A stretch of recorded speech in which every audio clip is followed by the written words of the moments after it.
So you finally managed to get that dream job interview and you worried that you might miss on that opportunity, or you feel that you're not prepared well enough. This video is for you.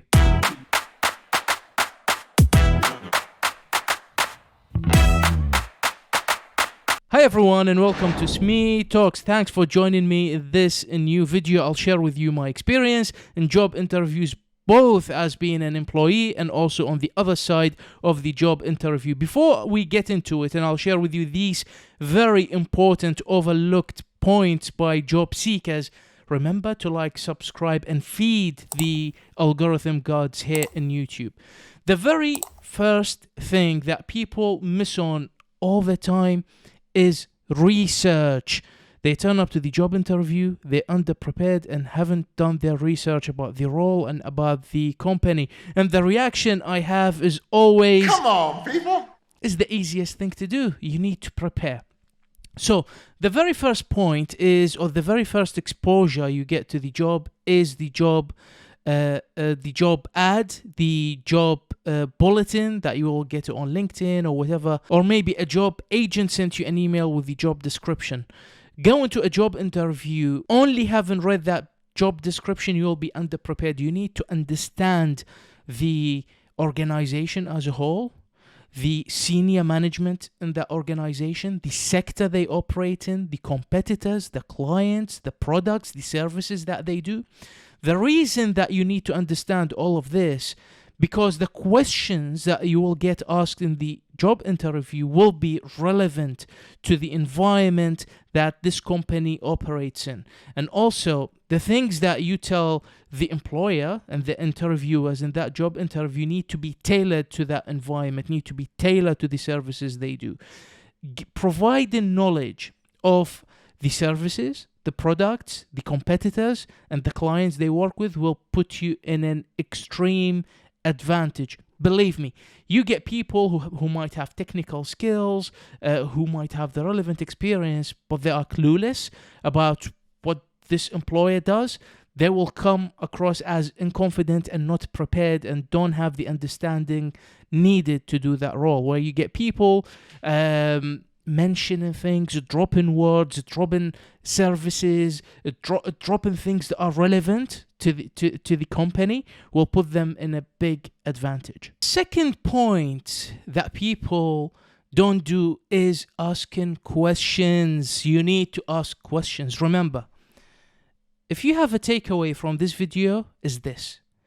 This job interview is not only the employer having the interview for you, but you also are interviewing the employer. So it's a two-way interview.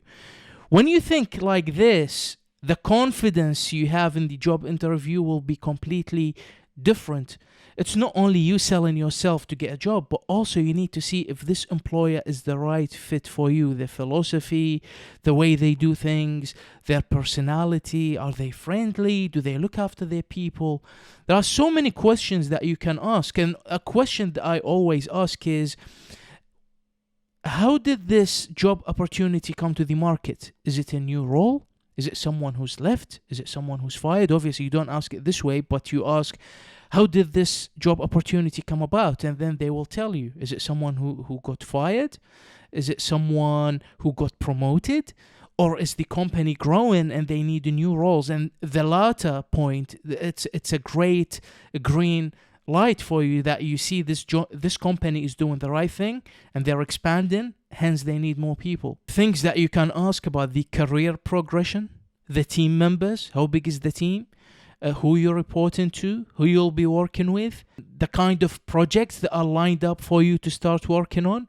You need to ask the questions that are relevant to you, but you need to have a set of questions you ask in every single job interview. And I mentioned a few good examples for you to take away. Remember that we spend more time with our colleagues and with our jobs more than the time that we spend with our families. And for people who are really workaholic and put all their time and effort into their job, that becomes a reality. So asking these questions early on it's a filter for you to know that you're spending your time in the right place. The other point that I will add is body language during the job interview. You need to sit in a good straight posture, maintain eye contact. So you're looking at the people that speak, who are speaking to you, and the ones that you're speaking with. Don't be wandering about here and there, or like daydreaming. That happens. You'll be surprised at how many people, even if you start noticing with your colleagues and people around you, sometimes people just daydream, or like they just disconnected from the conversation. You shouldn't do that generally, but particularly in the job interview, that's something you shouldn't do. When they tell you their names, you have paper, you write it down. When they mention things, you need to make sure that you capture what they're telling you.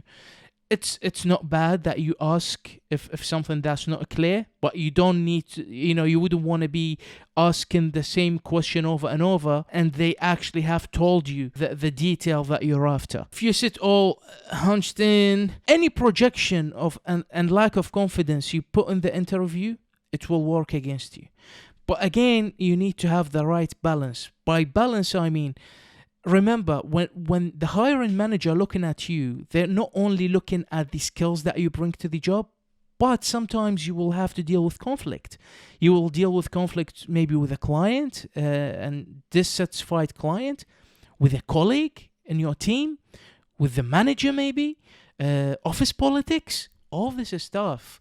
And when you are a confident person, that projects a signal that you can manage conflict without and de-escalate problems. And that's what you need at the workplace, always de-escalate issues. But at the same time, you wouldn't want to come across as too confident and too arrogant, where your hiring manager would think that you are someone who is difficult to manage. The additional point that I would give is you need to be personable. Remember, you are working with people. You are going into a team. You are going to work in a culture, and that company has way of doing things. And remember, it's always people first. And you will be surprised how many times people with personality, people who have persona, get the job over people who are more qualified on paper and have more experience. But however, you can be funny, but you don't want to be the jokester, especially in the first job interview. You can be funny, you can be charming, you can be relatable. If you leave enough impression that the people who interview you will still remember you after the job interview, there is a high chance that you will be getting the job. If you can have a side conversation, please do, by all means.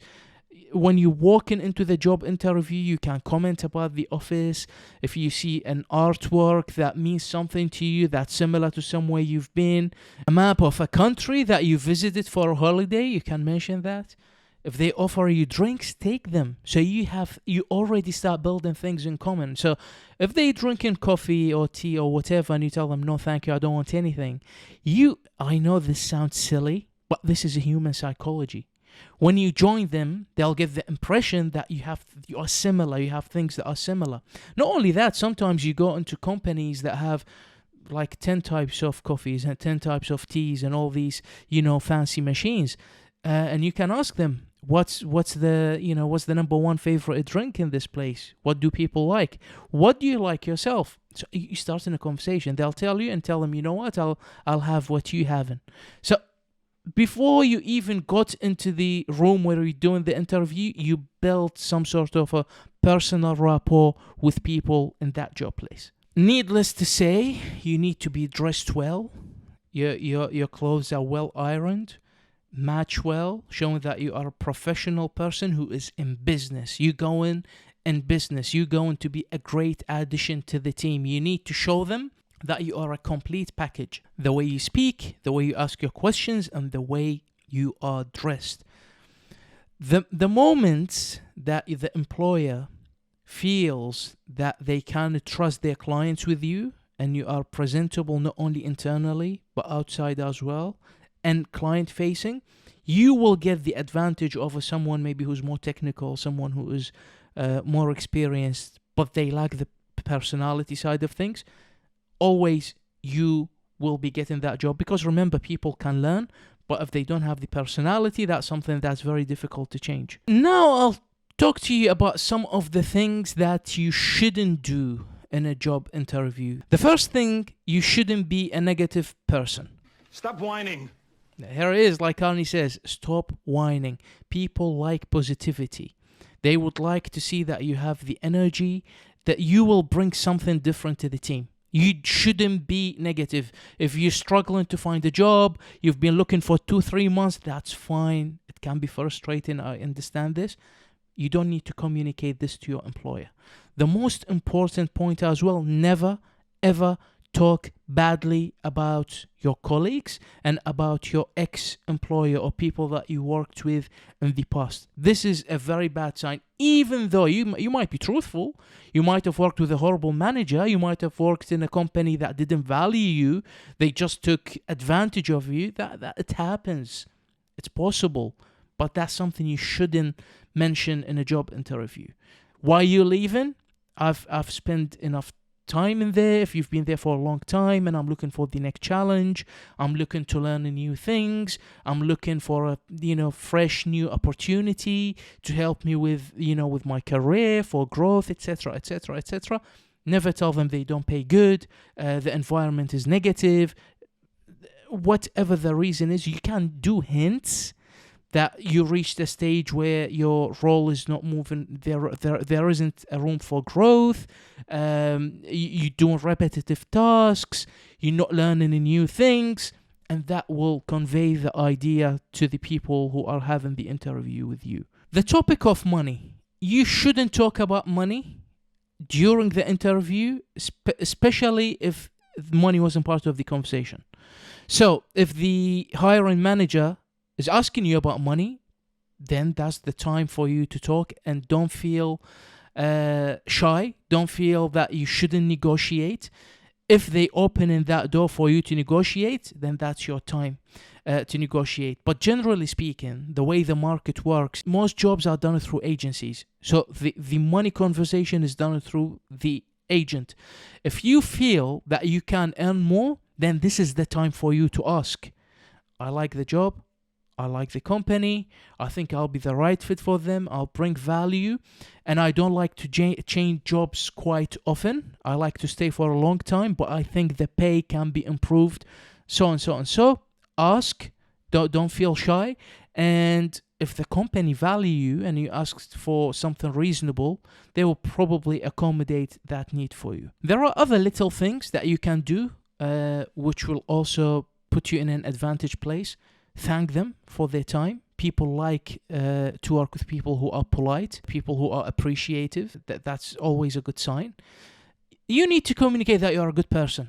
And we all should be people of, individuals with integrity and good people. But you need to make that clear during the interview, so they can see that you are a good person, they can trust and work with, and you are someone who appreciates what other people do for. Because in this day and age, people are so entitled and they never appreciate anything. And and managers deal with that on daily basis. So when you come as a refreshing change to what they used to, they will appreciate that. There is one thing that you can do that I think works. As you leave, as the interview finishes, as you leave, firm handshake with the person who interviewed you. As you thanking them, if you like the job, tell them, I really enjoyed the conversation with you, and I'm quite interested in the job, and I hope I'll hear good news from you. Was pleasure meeting you.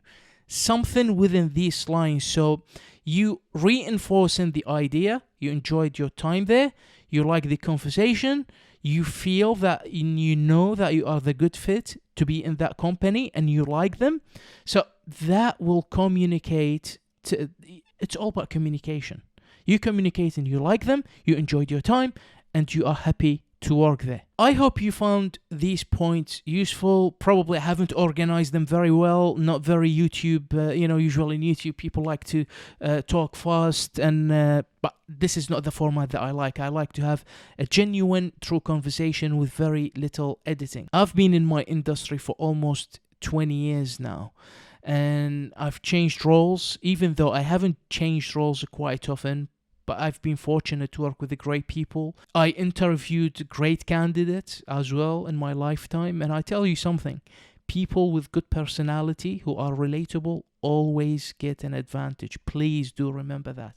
I know now in the current climate things are done online, so what I mentioned can be applied to any field, to any industry, whether it's a senior role you're going for or whether it's your first job opportunity after university. If you would like me to make a video that's specific about how you conduct an online job interview and the things that you need to prepare, I'm happy to do that. Please write in the comments. Again, thank you for listening. Thank you for supporting my content. Looking forward to seeing the next video. Take care for now.